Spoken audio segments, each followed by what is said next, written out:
Congresswoman. It's your microphone. Well, thank you, Mr. President.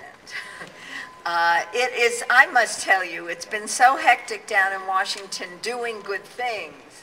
Having President Obama in charge and Hillary Clinton as Secretary of State, we've all been working nonstop. In fact, Hillary was in front of my committee, the State Foreign Operations Committee, just yesterday, so I bring her greetings, except she looks very tired. She's been traveling all over the world, but making us proud. So I cannot tell you what a pleasure it is for me to be here on this wonderful campus with our president here in Westchester County, and Lindsay Randall. And your title is the Sustainability Coordinator here on campus. But more importantly, she was a former intern in my office. So it is really a pleasure, and I want to thank you and all of you and those who are helping the next generation becoming experts in this very important field. Thank you for joining us today, and thank you for the flowers. I mean, one of the things that excites me so much coming home is looking at the daffodils blooming and the hyacinths blooming. This is a wonderful time of year. Well, one good thing I can report to you, that the time for debate about global warming is over.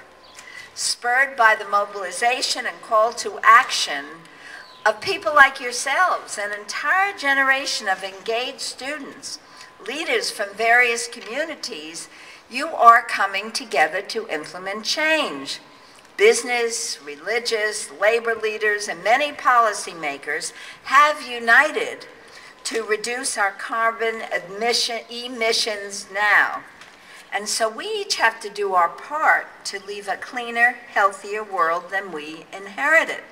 What was so special, I just came from Hawthorne, New York, before here, and there were hundreds of elementary school students doing a clean day, celebrating Arbor Day, and talking about the environment. So we really are making progress. And certainly it's been an important priority for me in the Congress, helped by so many here and other young people throughout the district. This Earth Day, I introduced a very simple, nonpartisan resolution that should be important in the debate over climate change legislation. What the resolution does is recognize three basic truths. The Earth is warming. Human activity has and is playing a role in that warming, and Congress can mitigate the risks associated with global warming. The first two recognize the existence of global warming and the role of human activity, which has been proven by countless scientific and peer-reviewed studies accepted by the Intergovernmental Panel on Climate Change, the U.S. Environmental Protection Agency, the National Academy of Sciences, and numerous scientific organizations. Yet, for those of you who watch what we do down in Washington, it's been a little distressing in recent weeks that some lawmakers, I won't even give you a hint as where they're from, are still questioning this reality as we begin to consider critical legislation to help save our planet. The third portion of my resolution states that Congress can mitigate the risk associated with global warming, acknowledging that we must do something about it. So we've taken some steps to take our nation on a greener path. We've done something besides debating and talking about it. In 2007, the United States Congress enacted the Energy Independence and Security Act, a historic environmental shift in our nation's energy policy to significantly increase fuel efficiency, slash domestic oil consumption, cut greenhouse gas emissions. We built upon these successes, thanks to President Obama, with the American Recovery and Reinvestment Act earlier this year. And by the way, you hear some governors saying they don't want to take it, and I just said send it right back here to New York and Westchester County. We'll be happy to take all that money, right?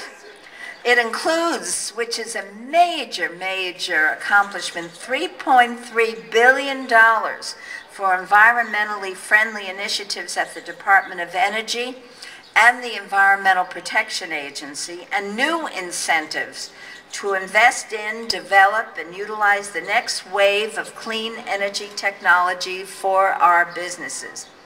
We are already realizing the benefits of this legislation in New York State, which will receive more than $1 billion for environmental remediation and energy conservation. And in our communities, this funding has already provided Westchester County with $55 million to remove nitrogen from Long Island Sound, which will help mitigate potential increases in sewer user fees. Now it's time to take a giant leap to protect our Earth. In the coming months, Congress will debate legislation to reduce global climate change. I do believe that 4 basic principles must guide our approach to tackling climate change: reduce emissions, transition to clean energy, minimize economic impacts, and aid vulnerable communities.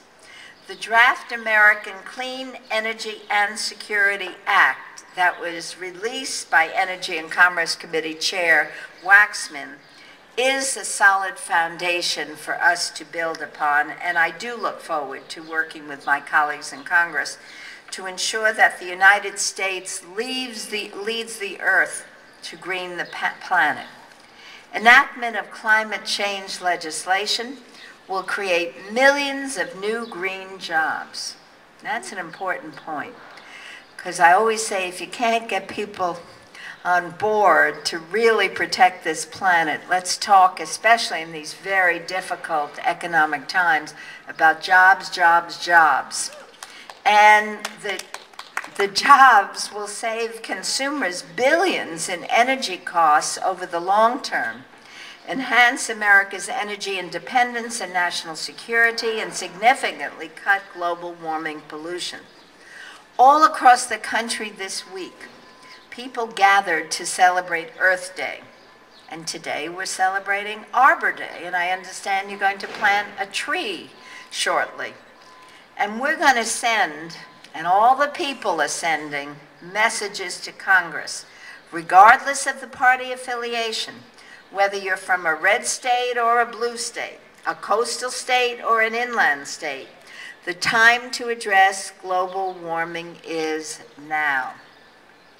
And reversing the damage caused by climate change won't be easy. We have the technology, the legislative means, and the momentum. Now we need some bipartisan cooperation to finally stand up and take action. Now that's up to you. And so I want to close by thanking you. The effort to combat global climate change is a testament to the power of what grassroots movements can accomplish. And I have to tell you, your generation is really leading the charge. So I look forward to keeping in touch with you, learning from you, listening to you. Even we were talking about our grandchildren. I have them from 2 to 11. And boy, are they in the forefront every time I come back from Washington. So, what are you going to do to save the planet? What did you do this week to save the planet? And I really mean that sincerely, because it's you and future generations that are going to be leading the charge, have been leading the charge. And I want to thank you again, Lindsay, and I look forward to working with all of you. Thank you so much.